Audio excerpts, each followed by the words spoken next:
Bonsoir et bienvenue dans la bande. Les tonneaux vides sont ceux qui font le plus de bruit. Un proverbe qu'on peut lier à cette minorité d'individus qui ternit l'image de la jeunesse de ce pays à travers leur comportement. Car oui, la majorité de nos jeunes œuvrent en silence, travaillent et réussissent dans tout domaine confondu. Ce soir, nous nous intéressons à l'un d'entre eux. Il est calédonien d'origine wallisienne, il est slammer, poète engagé, président du mouvement des jeunes océaniens, rattaché au parti indépendantiste, le RDO, mais aussi membre de la jeunesse du FLNKS. Il s'agit d'Arnaud Chollet-Liakava. On le retrouve de suite.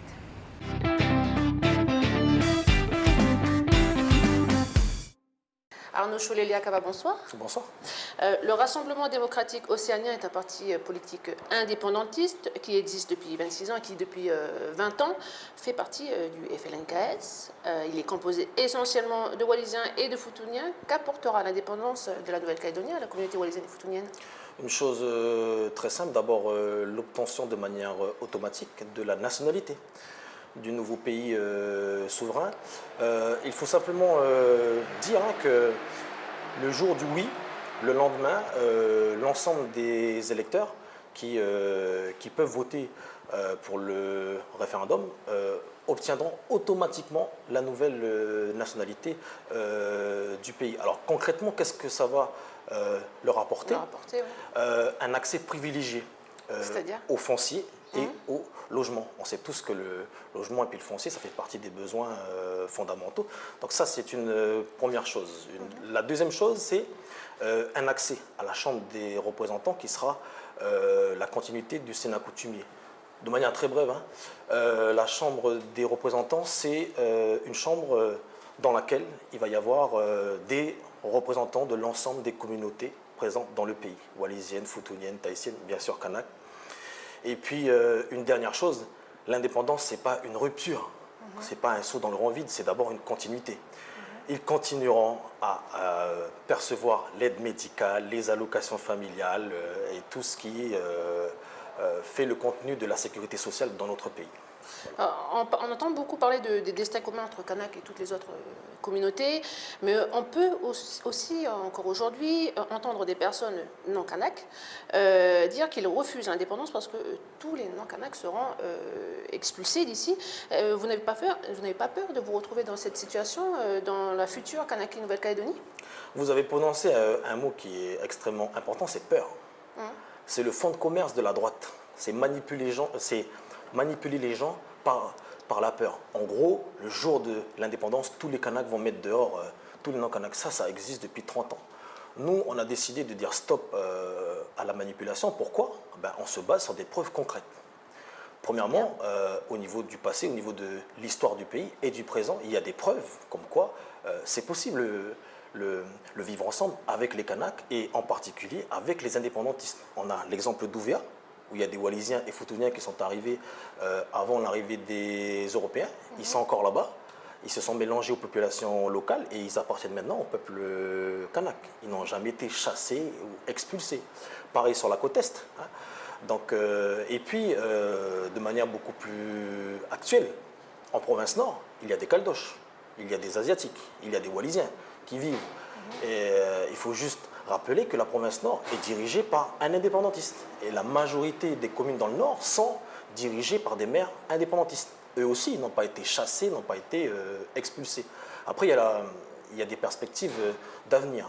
Qu'est-ce que le projet du FLNKS offre? Des choses très très simples. Un fondamental, la promotion d'une nation pluriculturelle qui existait déjà dans la constitution de Kanaki en 1986, déposée à l'ONU. Donc, la diversité culturelle sera un fondement de la future constitution. Ça, c'est un élément primordial. Et puis, autre chose, dans le projet du Front, la reconnaissance des 3 types de terres, privées, domaine public et bien sûr coutumière. Je pense que ce sont des garanties. Donc, je comprends, personne ne sera donc expulsé. Mais il y a aussi, vous parliez tout à l'heure de manipulation autour de la peur de la droite, mais il y a aussi de la peur qu'on peut comprendre. Par exemple, si demain le oui l'emporte, si le oui à l'indépendance l'emporte, est-ce que la Calédonie ne va pas s'appauvrir? La France transfère de moins en moins la Nouvelle-Calédonie, ok, mais elle verse tout de même 153 milliards. Comment les indépendantistes vont-ils compenser ces 153 milliards? Alors, lorsqu'on parle d'économie, il faut parler chiffres et surtout, il faut être précis. Nous, on pose sur la table des arguments qui sont vérifiables par tout le monde. Ce sont des chiffres qui viennent de l'ISEE, l'Institut de la statistique des études économiques, donc c'est quelque chose de sérieux. Alors, que nous disent ces chiffres? Le produit intérieur brut du pays, c'est environ 1000 milliards. Les transferts de l'État, c'est 155 milliards. Donc, c'est 15% de la richesse disponible dans le pays. D'autres chiffres. Dans le budget de la Nouvelle-Calédonie, en 2015, c'est 2,5% la part de l'État. Au niveau des provinces, c'est 10%, grosso modo. Au niveau du budget des communes, c'est 13%. Donc on voit bien que déjà, il faut relativiser le poids et l'influence réelle des transferts de l'État. Alors nous, qu'est-ce qu'on va faire? Premier élément, déjà, on va adapter notre système de vie aux besoins qui correspondent à la réalité du pays. Pourquoi? Tout ce qui a été emmené dans ce pays, c'est simplement un copier-coller sur un modèle pour 68 millions d'habitants. Nous, on n'est que 270 000 habitants. Dans la justice, on n'a peut-être pas besoin de toutes ces cours. Et puis, on a plein d'exemples comme ça. L'autre élément, c'est bien sûr la réduction des dépenses de santé. On a un chiffre, nous, qui nous interpelle. 68% de la population du pays est en surcharge pondérale, avec tout ce que cela entraîne. Un fléau, oui. Voilà. Et donc, qu'est-ce qu'on propose? Le plan d'Ocamou. Qu'est-ce que c'est? C'est un plan de santé qui est essentiellement basé sur la prévention. Si on veut bien vivre, si on veut avoir une bonne santé, il faut avoir une bonne hygiène de vie. Donc il y a un travail à faire sur soi. Ensuite, on a la fiscalité. Nous, ce qu'on propose, c'est une fiscalité beaucoup plus juste, beaucoup plus équilibrée, qui taxe, qui impose un peu plus le capital, donc les spéculations boursières, les spéculations immobilières, que le travail. Pourquoi? Quand on va moins taxer le revenu du travail, ça va augmenter le pouvoir d'achat des gens. Et donc, forcément, les gens vont plus consommer et donc ça va être bénéfique pour le pays. Voilà. Et puis, par rapport à l'argent, parce que c'est quelque chose qui est fondamental. Nous, on a une ligne politique. L'indépendance, pour nous, c'est notre capacité, notre droit à gérer les meilleures interdépendances pour servir une chose, l'intérêt de la population du pays. Voilà. On parle d'argent et on peut le voir, le niveau de vie ici est très élevé, il est comparable à la Nouvelle-Zélande, niveau de vie qui n'a pas cessé de croître. Vous parlez tout à l'heure de chiffres, et les chiffres sont... Le dernier rapport de l'IOM parle de regain de confiance dans la conjoncture économique, liée au nickel, pourtant il y a de fortes inégalités entre les plus pauvres et les plus riches. 10% des ménages les plus aisés disposent d'un revenu 7 fois plus élevé que les plus modestes. Alors c'est énorme, et pourtant nous sommes dans la France. Demain, ce ne sera pas pire avec une Calédonie sans la France? Non, ça sera mieux. Alors, juste avant de rentrer dans ce sujet, qui nous préoccupe, il y a 3 données qu'il faut prendre en compte. On fait partie des pays au monde où l'écart entre les riches et les pauvres est le plus important. Ça, c'est un premier élément. Deuxième élément, il y a 8000 demandes de logement. Il y en a 7000 en province sud et 1000 en province nord. Et ensuite, il y a 53 000 personnes qui vivent sous le seuil de pauvreté. Alors, qu'est-ce qu'on propose de manière très simple? Une répartition beaucoup plus juste de la richesse dans ce pays. Encore une fois, on veut taxer un peu plus le revenu du capital que celui du travail. On veut aussi lutter contre la fuite des capitaux, parce que ça, c'est le grand tabou calédonien. Parce qu'on nous parle tout le temps des 155 milliards qui viennent, mais à aucun moment, les leaders politiques de droite n'ont eu le courage de dire il y a combien qui repartent, et surtout leur destination. Donc, on a des chiffres sur ça?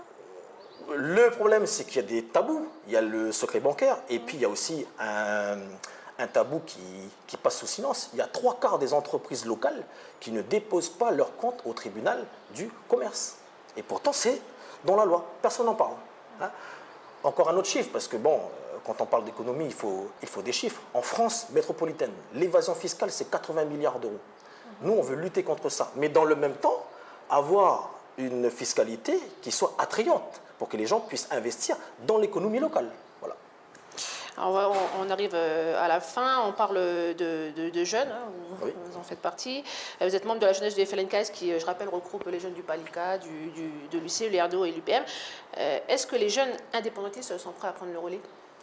Alors, je ne sais pas si on peut poser les choses comme ça, je pense que ça va se faire tout naturellement, mais il y a un élément qui est fondamental, c'est qu'il y a beaucoup de jeunes qui militent depuis de nombreuses années, hein. Donc au sein des 4 partis politiques. Nous, on a, au sein de cette jeunesse-là, signé une déclaration commune qui vise à mutualiser les moyens, à conforter l'unité du front et puis surtout à mettre en avant des piliers du projet du front que sont une nation pluriculturelle, la reconnaissance des 3 types de terres, la viabilité économique du projet, parce qu'on a les chiffres, parce qu'on a tout ce qu'il faut pour le prouver, et puis surtout un code d'éthique vis-à-vis des élus de la future nation indépendante. Parce qu'on s'est posé une question simple, qu'est-ce qu'on veut comme type d'élu pour nos enfants? Voilà. Donc il y aura un code d'éthique qui sortira dans les prochains jours. Les jeunes indépendantistes ont confiance en la future Kanaki Nouvelle-Calédonie, avec des élus comme le Soudan. À partir du moment où on a un projet fédérateur qui tient la route, je ne vois pas qu'est-ce qui pourrait faire obstacle. Peut-être une chose, communiquer encore un peu plus. Bon, ce sera le mot de la fin. Merci Arnaud Chouli-Léakaba d'avoir répondu à nos questions. Merci à vous de nous avoir suivis. Excellente soirée à vous.